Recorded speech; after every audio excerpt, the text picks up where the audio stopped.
मेरा नाम है वारिस मरी और आप देख रहे हैं वारिस मरी व्लॉग्स चैनल। आज का हमारा जो टॉपिक है वो है क्लासेस। तो फर्स्ट ऑफ ऑल क्या है क्लासेस? क्लास एक ग्रुप ऑफ वर्ड्स है जिसके अंदर सब्जेक्ट और वर्ब होता है। क्या है? एक ग्रुप ऑफ वर्ड्स है जिसके अंदर सब्जेक्ट और वर्ब होता है और वो हमें थोड़ी सी मीनिंग देता है। ऐसा नहीं पूरी की पूरी मीनिंग देता है। होते हैं ऐसे जो मीनिंग देते हैं, कोई नहीं देते। पे आए तो देखें ही लाफ, ये क्या है? एक सब्जेक्ट है और ये एक वर्ब है।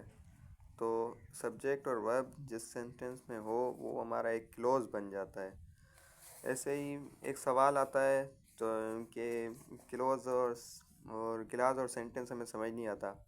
तो सेंटेंस और क्लास में क्या फ़र्क है? सेंटेंस के अंदर बहुत सारे क्लास आ सकते हैं मगर क्लास के अंदर सेंटेंस नहीं आ सकता। क्लास एक सेंटेंस नहीं होता, एक सेंटेंस का एक हिस्सा होता है, एक पार्ट होता है। टाइप ऑफ क्लास पे टाइप ऑफ क्लास में दो आ जाते हैं, एक इंडिपेंडेंट क्लास और एक डिपेंडेंट क्लास। तो इंडिपेंडेंट क्लास को मेन क्लास भी कहते हैं। ये एक ऐसा क्लास है जिसको दूसरे क्लास की ज़रूरत नहीं पड़ती आगे। बस देखें यहाँ पे लिखा हुआ है आई लिव, ये क्या हो गया? I live. इसमें एक सब्जेक्ट भी है, इसमें एक वर्ब भी है, तो ये एक बन गया, क्लॉज बन गया। इस तरह अ class depends on another class, माने डिपेंडेंट क्लास एक क्लास है जो दूसरे क्लास पे डिपेंड करता है। क्लास का एग्जांपल है बिकॉज आई वाज लेट। अब इसका पूरा मतलब नहीं निकल रहा, क्यों लेट हुए, कहाँ लेट हुए, इसका पूरा मतलब नहीं निकल रहा। तो ये डिपेंड करता है किसी चीज़ पे। बिकॉज आई वाज लेट, बस बस इज़ गोइंग, ऐसा कोई भी कुछ लगा दें तो ये मेरा सेंटेंस मुकम्मल होगा। क्लास में आता है नाउन क्लास। नाउन क्लास ये क्या है? The act as noun called noun class. इसका मतलब क्या है? ये माने ऐसा जो नाउन की तरह, माने उसमें नाउन हो, क्लास में जो नाउन की तरह एक्ट करे। जैसे I think that you will win, I think that you will win. ये क्या हुआ? माने इसमें देखें, ये आ रहा है आई थिंक,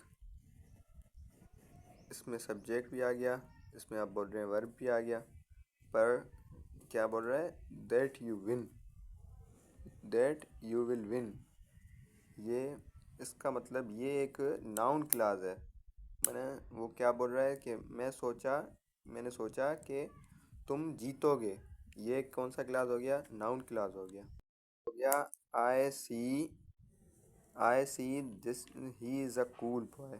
मैंने देखा, ये पूरा तो नहीं हो रहा ना। जैसे ही इज़ अ कूल बॉय, इससे ये क्लास कूल बॉय ये आ गया, मैंने एक नाउन क्लास आ गया, ये लास्ट में नाउन को मुकम्मल कर रहा है। फ्रेजेस पे क्लास क्या थे? जो जिसमें सब्जेक्ट भी हो, वर्ब भी हो।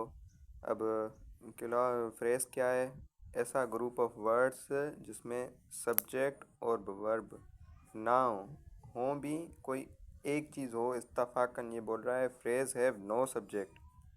फ्रेज के पास सब्जेक्ट नहीं होगा और ना ही वर्ब होगा। पर सम टाइम ही हैज़, मैंने इनकम्प्लीट, कंप्लीट नहीं होगा। सम टाइम इसके पास हो सकता है कि नाउन भी हो कि सम टाइम वर्ब भी हो, पर दोनों साथ नहीं होंगे। इसे कहते हैं फ्रेज। के तौर पे माय कज़न, ये क्या हो गया? एक फ्रेज हो गया। माय कॉ फ्रेज क्या है? ग्रुप ऑफ वर्ड्स जो नाउन की तरह सेंटेंस में आए, इसे कहते हैं नाउन फ्रेज। मिसाल के तौर पे ये ज़िंदा चीज़ है या कोई चीज़ है, द केट, ये क्या है? नाम है, नाउन है, इसलिए हम इसे कहते हैं नाउन फ्रेज। या द हॉर्स, इसलिए हम इसे कहते हैं नाउन फ्रेज।